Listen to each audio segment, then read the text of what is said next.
প্রত্যেকের জীবনে খারাপ ভালো দুটো সময়ই আসে, দুটোকে আমাদেরকে মেনেও নিতে হয়। তোমার জীবনে হয়তো অনেক খারাপ সময় আসে, সেই সময়গুলোকে তুমি নিজেকে কিভাবে সামলাও? যখন খারাপ সময় আসে, জীবন সহজ নয় কিন্তু জীবনটা কঠিনই, এবং সেটাকে কতটা সহজভাবে পরিচালনা করা যায় সেটাই আমাদের দায়িত্ব, আর সেটাই আমাদের লড়াই, যে আমরা কত ভালোভাবে জীবনটাকে পজিটিভলি হ্যাপিলি যাপন করব।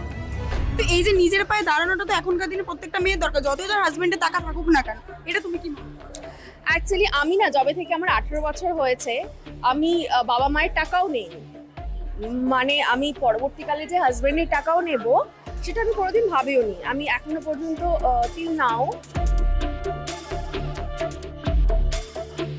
আজ আমার সাথে এমন একজন আছে যে একটা রূপে লক্ষ্মী আর গুণে সরস্বতী বললে কিছু কিন্তু কম বলা হবে না।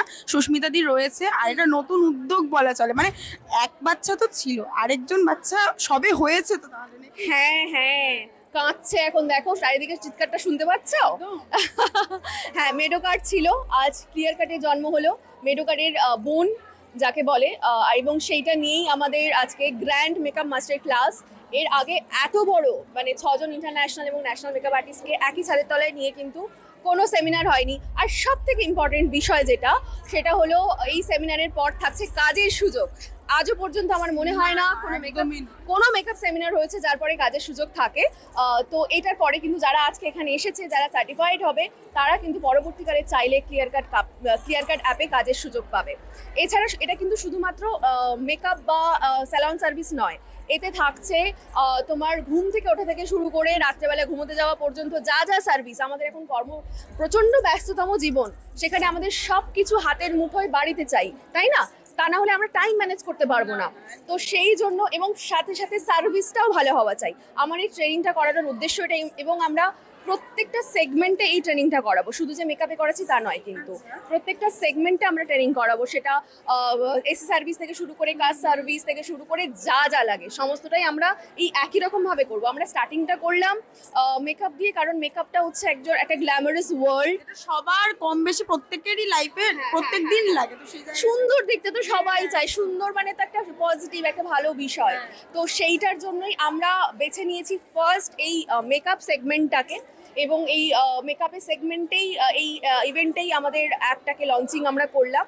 দেখা যাক পরবর্তীকালে আরও কী হয়। ডিসেম্বরের মধ্যে আমাদের 5 লাখ এমপ্লয়মেন্ট অনবোর্ড করার ইচ্ছে আছে, কারণ বহু মানুষ এই মুহূর্তে দাঁড়িয়ে বহু মানুষের কাজের দরকার।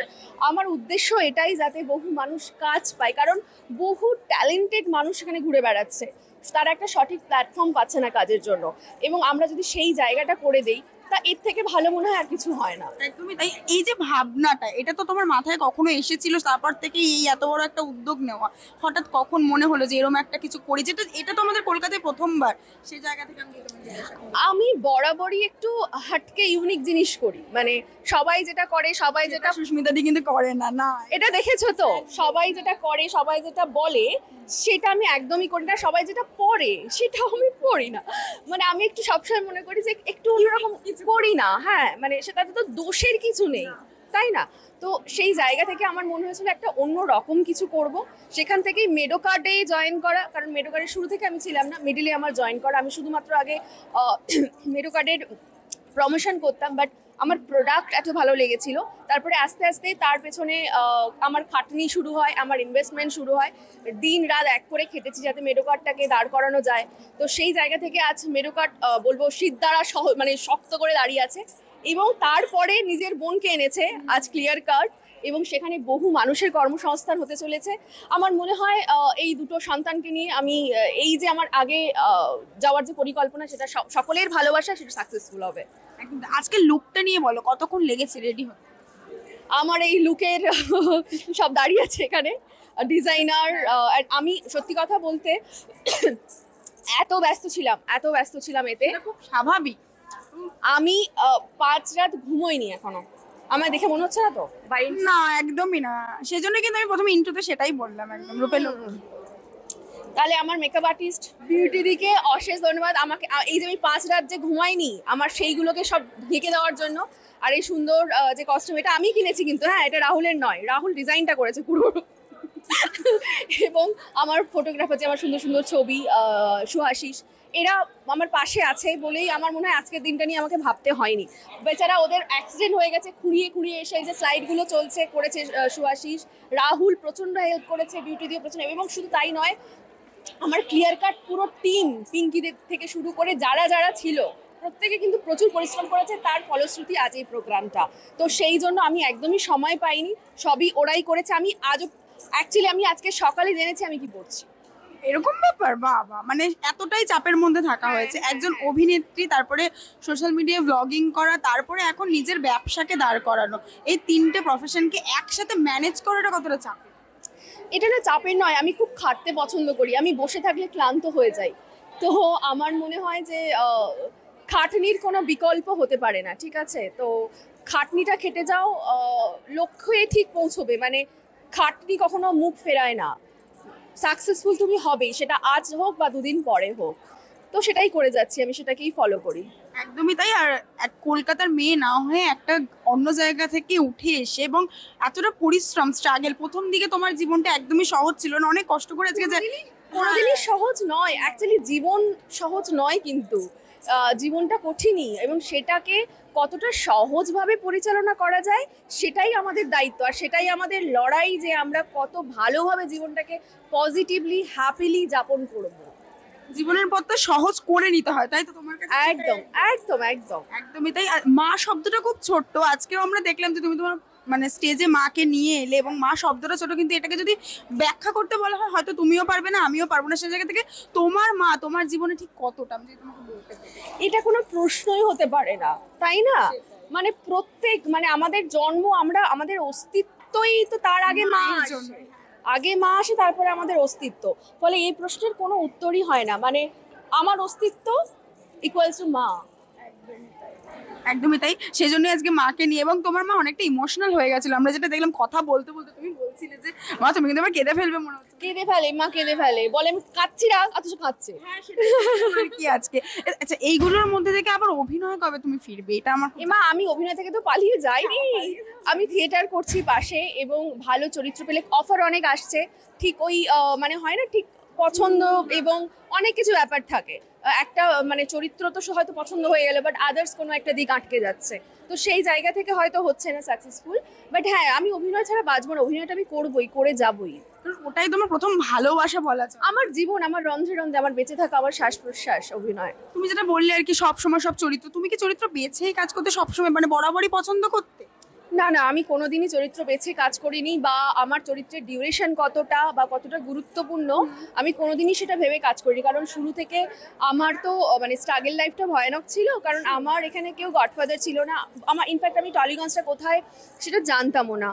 ফলে সেই জায়গা থেকে আমি যদি মনে করি যে আমি বেছে কাজ করব, তাহলে আজ আমি যেটা শিখেছি সেটা হয়তো শেখা হতো না, কারণ এত চরিত্র, এত ভ্যারাইটি কাজ আমি করেছি বলে হয়তো আজ বিভিন্ন রকম চরিত্রকে আমি বুঝতে পারি, করতে পারি। তো আমার কাছে সব চরিত্রই সমান, সেটা ছোট হোক বড় হোক। তো আমি কিন্তু কোনো বিভেদ করি না। মানে তোমার কাছে অভিনয় করাটাই হচ্ছে একটা সাধনার মতো, সেখানে চরিত্রটা ম্যাটার তোমার কাছে খুব একটা করে না। একদমই তাই। সোশ্যাল মিডিয়ায় ভালো কমেন্ট, খারাপ কমেন্ট আমরা প্রত্যেকেই দুটোই পাই, তো তোমার ক্ষেত্রেও সেটা হয়, অনেক সময় নেগেটিভ কমেন্ট তুমিও পাও। সেটাকে তুমি কিভাবে হ্যান্ডেল করো যখন এরকম নেগেটিভ কমেন্ট তুমি দেখো তোমার নিজের জন্য?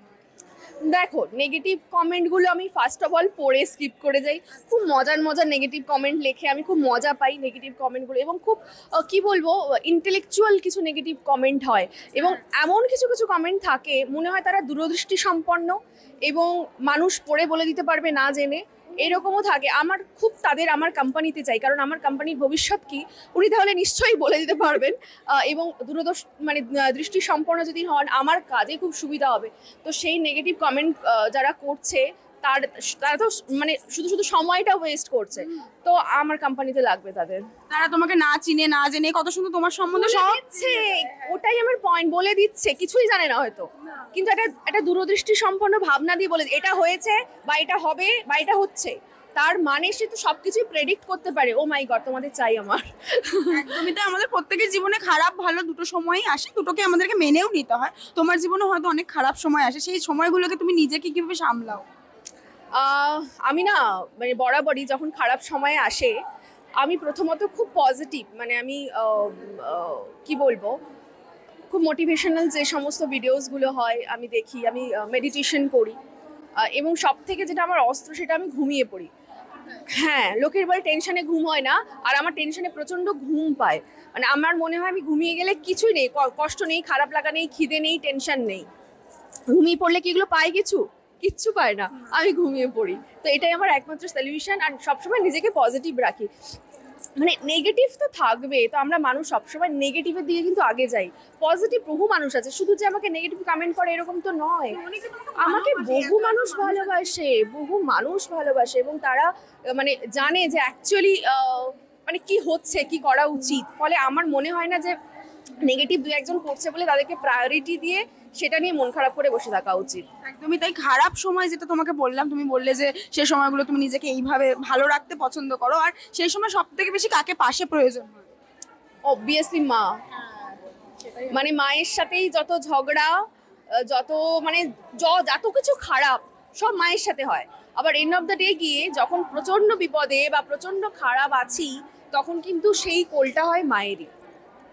শেষ করবো, তবে আমার আরেকটা প্রশ্ন যেটা রয়েছে যে অনেকেই বলে মেয়ে বিয়ে হয়ে যাবে, সংসার করবে, তার স্বামীর যদি টাকা থাকে তাহলে সেই মেয়েটার কোনো সমস্যা হয় না। কিন্তু এখনকার দিনে দাঁড়িয়ে নিজের পায়ে দাঁড়ানোটা খুব দরকার। আমি যেটা বললাম সেটা হয়তো তুমিও শুনেছো অনেকবার, কিন্তু এই যে নিজের পায়ে দাঁড়ানোটা তো এখনকার দিনে প্রত্যেকটা মেয়ের দরকার, যতই তার হাজবেন্ডের টাকা থাকুক না কেন। এটা তুমি কি মনে করো? অ্যাকচুয়ালি আমি না, যবে থেকে আমার 18 বছর হয়েছে আমি বাবা মায়ের টাকাও নেইনি। মানে আমি পরবর্তীকালে যে হাজবেন্ডের টাকাও নেব সেটা আমি কোনোদিন ভাবিও নি। আমি এখনো পর্যন্ত টিল নাও আমি নিজের পয়সা ছাড়া অন্যের পয়সায় খাইনিও, পড়িনিও। ফলে মানে আমি ওটা বিশ্বাসই করি না। উল্টে আমার মনে হয় যদি আমি কোনো পুরুষের মানে ভরণ পোষণের দায়িত্ব নিতে পারি আমি নেব।